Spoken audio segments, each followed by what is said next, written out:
Hi, I thought I'd make a short video for you to explain my response. So, I know it feels like you didn't have time, that it's an emergency, but in fact, eating a little bit of blood is not an emergency, not really. Of course, it's gross, but I mean, it happens. Like when I cut my lip, I'm drinking some blood. It happens, right?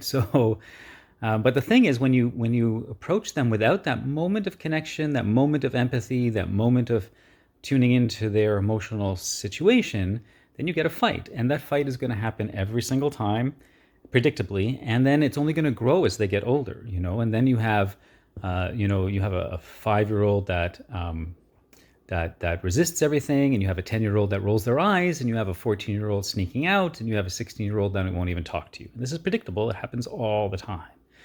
And so if we want to establish communication and connection with our kids that last all throughout their lives, then it really does make sense to take that extra time and go, oh my gosh, you bled your nose and look, it's everywhere. Oh my gosh, I'm so sorry that happened to you, kiddo. I'm here for you to help. My goodness, how dramatic that is. Wow. Does it hurt? How do you feel?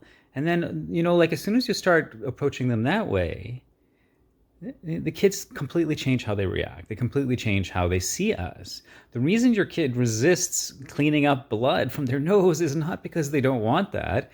It's because they're fighting the authoritarian imposition on their autonomy. They're fighting not being seen. They're fighting not feeling connected with. And that is something that just grows and grows and grows. So if you really want to shift that response so you don't get all of that pushback, you're going to have to focus on relationship first. Not half. Of course, you don't have to. But in my experience, working with many, many children throughout the years and many families, that the more that we're able to connect with our kids, even when it seems like an emergency, the more flow we have, the more connection we have, the more cooperation we have. It might be worth watching the video I had on cooperation as well. I did a workshop in San Diego a couple of years ago on cooperation, so that might be worth watching.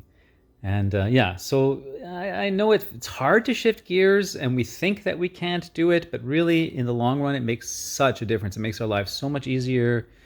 Their kids resist us so much less, and it's hard to shift patterns, but it's worth it.